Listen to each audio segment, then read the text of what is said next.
Oi, gente. Hoje a gente vai falar sobre um coração que valoriza ser mãe, do livro ainda Uma Mulher Segundo o Coração de Deus, da Elizabeth George. E esse capítulo aqui realmente revolucionou muito assim a minha cabeça em relação à maternidade. Na época que eu li, graças a Deus eu li esse livro há muitos anos atrás pela primeira vez e revolucionou minha maneira de pensar. Não só isso, né? Graças a Deus a minha sogra, uma mulher de Deus, né, me ensinou muita coisa sobre como criar os filhos. E eu queria trazer um pouco disso aqui, né, para te ajudar. Se Deus quiser, vai te ajudar aí na etapa que você tiver com seus filhos. Porque, como ela começa o capítulo, né, ela fala: não tem maior posição de ministério, posição de poder do que a posição ocupada pela mãe. Gente, a mãe é a figura realmente mais influenciadora, né, do filho na época do crescimento, né? E a gente sabe que até os 7 anos a criança forma a personalidade dela. E tudo aquilo que a gente inculcar na criança, né, é uma semente que realmente fica, né? Eu, assim, como professora de música, né, de criança pequena, né, a gente estuda isso mesmo, né? Que até os 7 anos é uma esponja, né? Como se você criasse caminhos no cérebro que vão ficar para o resto da vida. Passou dos 7 anos, já começa a ficar bem mais difícil certas associações, né? Na questão da musicalidade, né? Principalmente. Então, assim, eu entendo que a palavra de Deus também tem um lugar ali de raiz profunda que pode ser feito nos primeiros anos de vida, ainda quando a criança é um bebezinho. Tem tanto que a gente pode ensinar de Deus, assim, adaptando, né, a linguagem deles, que é um momento maravilhoso, né? E assim, oro para que você aproveite. É tipo uma janela de oportunidade, né, para você semear no seu filho. E isso, assim, hoje meus filhos já estão mais velhos, têm 19 e 16 anos, e eu já vejo os frutos, né? Graças a Deus eu tive essa instrução, né, na época da oportunidade, né? E eu sei que eles passaram, cada um deles vai passar, né, pelas suas próprias provas, mas foi semeado, né? E aquilo que tá lá fica. Então ela fala aqui, voltando aqui pro livro, né? Ela fala como para ela foi uma grande revolução, né? Porque como ela já falou nos capítulos anteriores, ela era tipo hippie lá, né, dos anos 70 e super a favor da mulher independente, parará. Mas quando ela se converteu, ela começou a entender que a palavra de Deus falava coisas bem diferentes disso, né? E começou a entender o que estava de fato por trás da palavra, começou a ler a Bíblia inteira, né? E assinalar ali com marca-texto rosa tudo que falava sobre mulher, sobre mãe. E ela começou então a se dedicar a descobrir qual era o papel da mulher aos olhos de Deus, né?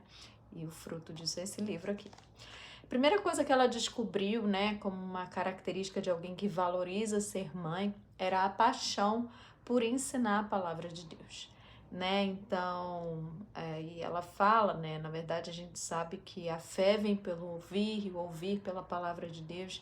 Então, a melhor maneira de você depositar fé no coração do seu filho é entesourar esse coração com versículos, ensinando a palavra, né? E ela fala, por isso, primeiro de tudo, você tem que ter certeza de que você está apaixonada por essa leitura, né? Como é que tá o seu coração em relação à palavra? Se você está cheio ou não, se isso para você é importante, você vai então passar para o seu filho a mensagem de que isso é importante para ele também, né? E ou seja, não tem como dar o que você não tem, né? Então, antes de tudo, assegure-se de que você é uma pessoa que está transbordante, cheia da palavra de Deus, cheia de conhecimento para passar, né? E a segunda coisa ela fala é paixão por ensinar a sabedoria de Deus. Então, uma coisa é você conhecer a palavra só, mas outra coisa é você ter a aplicação dessa palavra, né? Que é essa sabedoria por trás, né, da palavra. E ela cita o exemplo aqui em Provérbios 31 do rei Lemuel, que ele começa exatamente falando, né? Ditados do rei Lemuel, uma exortação que sua mãe lhe fez. E aí começa vários conselhos, né? Meu filho, filho do meu ventre, filho dos meus votos, não gaste sua força com mulheres, seu vigor com aquelas que destroem reis. E ela começa a aconselhar, dentro dos princípios de Deus, né? Uma lista de coisas, de conselhos. E ela fala que nós, como mães, deveríamos ter esse papel, né? De instruir com essa sabedoria. Outro versículo para memorizar, né? Que é esse Deuteronômio 6, 6 e 7. O Senhor falava assim, né, com o povo: que todas essas palavras que hoje lhe ordeno estejam em seu coração.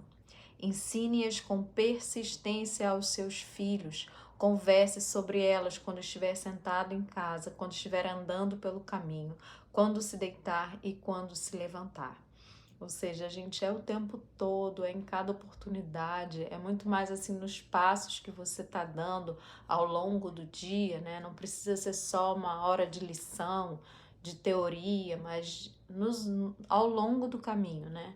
É uma constante, então assim, toda mulher que está cheia de Deus, ela vai querer transmitir essa palavra, né?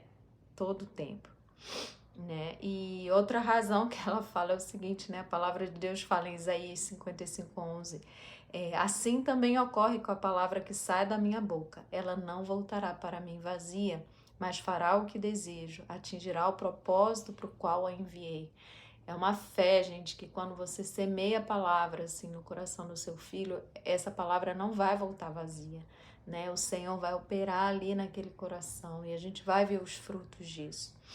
Então, ter esse cuidado, né, ao longo do dia, de você ser aquela que semeia, que está sempre jogando, lançando as sementes no coração do seu filho, né, e não deixando ficar algo religioso, mas que realmente a gente consiga ensinar para os filhos uma lógica que está por trás da mente do Senhor, né, a lógica de Deus é tão diferente desse mundo.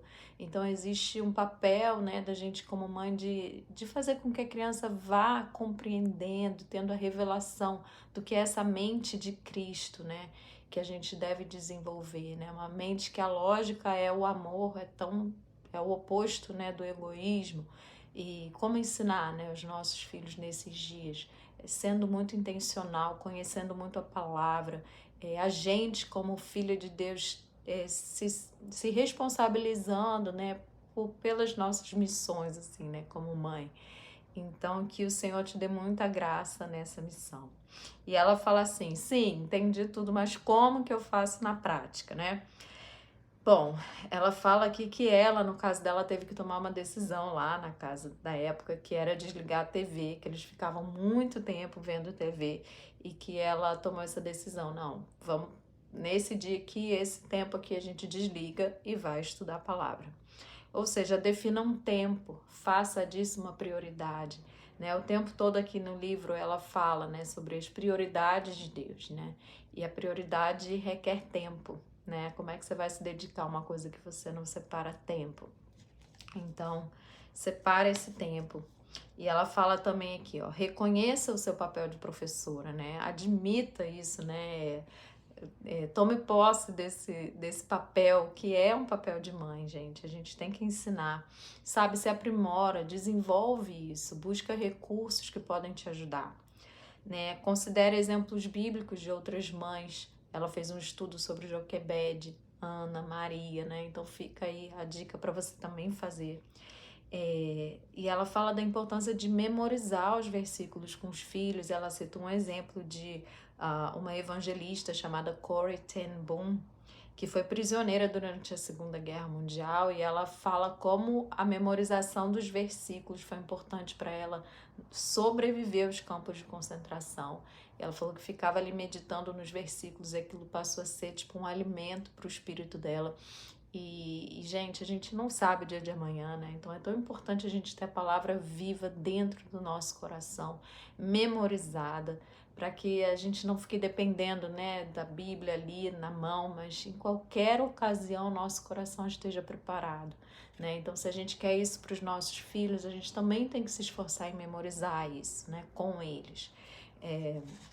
Eu, assim, uma das melhores memórias que eu tenho das crianças pequenas era a gente pegava uma caixona vermelha com um monte de tinta, de cola, de colagem, e a gente estudou vários versículos, memorizou vários versículos, fazendo arte com eles, sabe? E música, muitas músicas. Então, seja criativo, faça desse momento um momento de memórias, um momento muito especial para você, para o seu filho, né? Torne isso uma prioridade na sua casa, se você quer que o coração deles esteja cheio de Deus. A gente é, assim, a primeira pessoa que tem essa responsabilidade sobre eles, né? Então, só que a gente só pode oferecer o que a gente possui, né? Não tem como eu transbordar de uma coisa que eu tô vazia. Então, cuide do seu espírito, né? Assim, se mantenha sempre com a chama acesa, para que você seja o maior exemplo de que isso é importante, né? E a gente ontem estava conversando com um casal de amigos, né? Como que as crianças vão crescendo e o que vai valer é muito mais o que você faz do que o que você fala, né? Então, muito importante que a gente seja sempre coerente, né? Então, a gente tem que ter esse cuidado, né? De cultivar essa paixão, né? Esse desejo no nosso coração por conhecer mais de Deus, por conhecer a palavra dele, por desfrutar da presença de Deus e valorizar isso, né? E ter esses momentos com os nossos filhos, né? Tornar disso algo prazeroso, uma coisa que vire um hábito, que vire tipo algo tipo impensável você viver sem, né?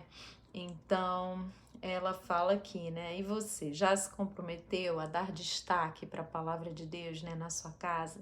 E quais passos você está dando para fazer da leitura uma prioridade, né? Então, assim, fique pensando nisso, que Deus te abençoe, que você possa compreender, assim, realmente aos olhos de Deus qual é o nosso papel como mães, né, professoras, né, e que a gente possa encher o coração dos nossos filhos de amor pela palavra de Deus. Amém? Até mais!